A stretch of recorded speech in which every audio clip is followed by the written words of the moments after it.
Dear uncle, கேக்குதா? மக்களோட சத்தம் கேக்குதா? எதிர்கட்சியா இருந்தா போங்க மோடின்னு பலூன் விடுறது, ஆளுங்கட்சியா இருந்தா வாங்க மோடின்னு கொடை பிடிச்சுக்கிட்டு கும்பிடு போடுறது. இது மட்டுமா? ஒரு ரைடுன்னு ஒண்ணு வந்துட்டா போதும், இது வரைக்கும் போகவே போகாத ஒரு மீட்டிங், அத காரணம் காட்டி டெல்லிக்கு போறது, அங்க ஒரு சீக்கிரட் மீட்டிங் நடத்துறது. நல்லா நோட் பண்ணணும் மக்களே, அந்த மீட்டிங் அப்புறம் இந்த இஷ்யூ அப்படியே காணாம போயிருக்குமே. அதேதான். Stalin uncle, what uncle is very wrong uncle. இப்ப நடக்கிற இந்த ஆட்சியினுடைய லட்சணத்தை பார்த்துக்கிட்டு நாம எப்படி சும்மா இருக்க முடியும்? ஒரு தவறு செய்தால், அதை தெரிந்து செய்தால், அவர் கபட நாடக மு.க. ஸ்டாலின் அங்கிளாகவே இருந்தாலும், உங்களுக்கு மனசாட்சின்னு ஒண்ணு இருந்துச்சுன்னா நாங்க கேட்கிற கேள்விகளுக்கு மட்டும் கொஞ்சம் பதில் சொல்லுங்க அங்கிள். நீங்க நடத்துற இந்த ஆட்சியில நேர்மை இருக்கா? நியாயம் இருக்கா? ஊழல் இல்லாம இருக்கா? சட்டம் ஒழுங்கு சரியா இருக்கா? பெண்களுக்கு பாதுகாப்பு இருக்கா? பொதுமக்களுக்கு பாதுகாப்பு இருக்கா?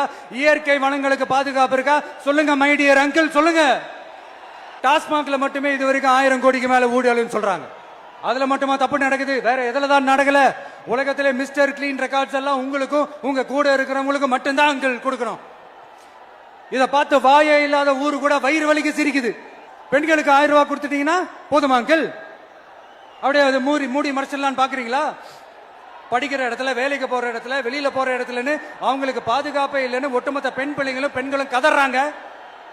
அந்த கதறல் சத்தம் ஏதாவது உங்க காதுல கேக்குதா அங்கிள்? இதுல வேற உங்க அப்பான்னு கூப்பிடுறாங்கன்னு வேற சொல்றீங்க. What is this uncle? Is very very wrong uncle, is very very wrong. பெண்களுக்கு மட்டுமா பொய் வாக்குறுதி கொடுத்து ஏமாத்துறீங்க?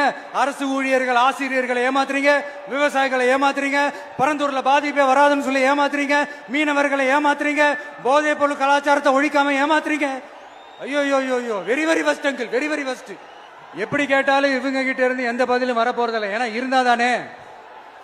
இப்ப ஆட்சியில இருக்கிற நம்மளுடைய அங்கிள் பதில் சொல்றது இருக்கட்டும். மக்களை நீங்க சொல்லுங்க, நீங்க உண்மையை சொல்லுங்க. செய்வோம்னு சொன்னாங்களே, சொன்னதெல்லாம் செஞ்சாங்களா? உங்களை தான் கேக்குறேன், சொன்னதெல்லாம் செஞ்சாங்களா? சத்தமா மை டியர் அங்கிள், கேக்குதா? மக்களோட சத்தம் கேக்குதா? இது வெறும் சாதாரணமான முழக்கம் தான். கூடிய சீக்கிரம் மக்களை போய் சந்திக்க போறேன், அவங்களோட மனசு விட்டு பேச போறேன். அதுக்கப்புறம் இந்த சாதாரணமான முழக்கம் இடி முழக்கமா மாறும். அத்தோட நிக்காது. அந்த இடி முழக்கம் தமிழ்நாட்டோட போர் முழக்கமா மாறும். அந்த போர் முழக்கம் உங்களை ஒரு நிமிஷம் கூட தூங்க விடாது. நடக்குதா இல்லையான்னு பாருங்க.